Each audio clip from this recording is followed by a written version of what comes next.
Give it up for Begué. Everybody! It's good to be here. Not gonna lie, I'm a little drunk. I just came from Looney's pub. Round of applause if you like Looney's. You guys even old enough? Shit. I love Looney's.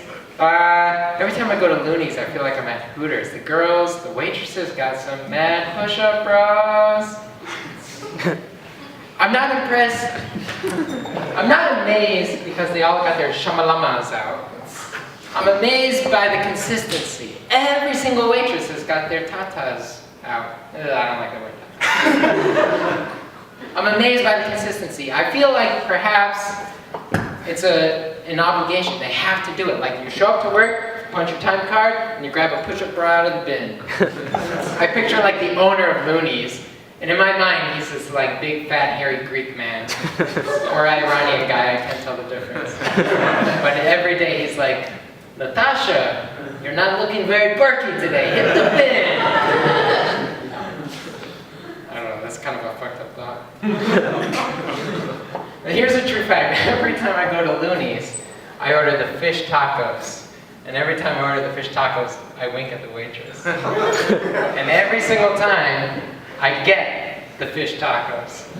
I've yet to receive the waitress's vagina, but one of these days, it'll probably happen.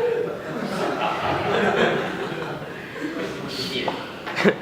Hey, did you ever stop to think about how dumb horses are? They're pretty dumb. I mean, think about it. You get on a horse and you're on a car animal.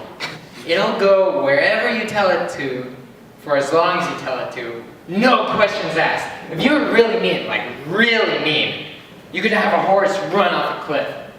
Like it'll just go and just run off and die.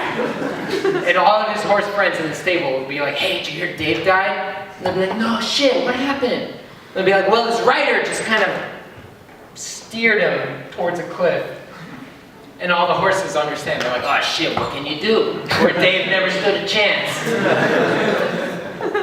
You watch these movies, right? Like set in the 1800s, 1700s, these like war movies, and the generals ride their horses to war.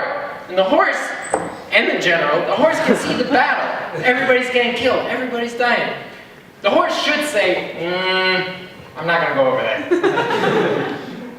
But instead the general's like, charge! And the horse is like, okay! And they go balls deep into a bloodbath. It's embarrassing. It's embarrassing. Think for yourself, horses. Come on. They got big dicks but no balls. Come on, horses. This is embarrassing. No other animal in the animal kingdom will let you do this to them. If you jumped on a dog and said, like, giddy up! They'll just try to eat you. Even like small cats and birds and shit. They'll try to eat you if you do that. Imagine if this happened to you. You're chilling in your apartment. You're watching TV, and a little man jumps on your back and says, yeehaw, giddy up! We're going to Baltimore. I'd be like, hey, first of all, fuck you. Second of all, at least give me like a carrot or something, man. So.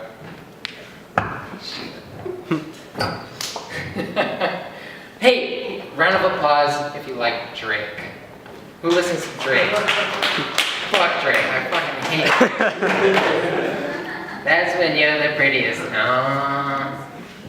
Their opinion doesn't matter. We're the only one that matters. Aww. Yeah. Drake's always making that noise. Yeah. It's like his mating call. He sounds like, to me, Drake sounds like a dinosaur mating call. Yeah. Like, if you show up in early spring in Canada, you can find Drake in the wilderness naked. Yeah. And he just sits there. Yeah. Until some white girl sucks his dick. And then once that happens, he goes back to the studio and writes a shitty song like, started from the bottom, now we're here.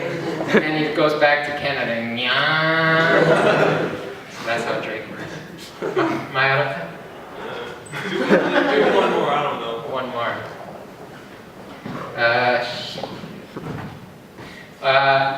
The other day I got a booty call from my girlfriend. Let me elaborate. We live an hour away, so we only see each other on the weekends. But she called me on a Wednesday, and she was like, hey, I'm thinking about coming over. And I was like, yeah, that's fine. And she was like, no, I'm coming over. And I didn't really get it. I realized she was asking for a booty call. This is probably the worst thing that ever happened to me, because now everything she says I interpret as a booty call. I interpret it as a request for sex.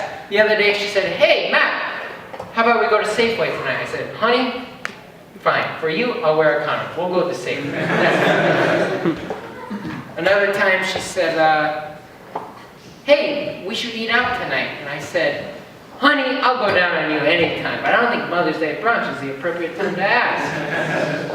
All right, everybody. Thanks very much.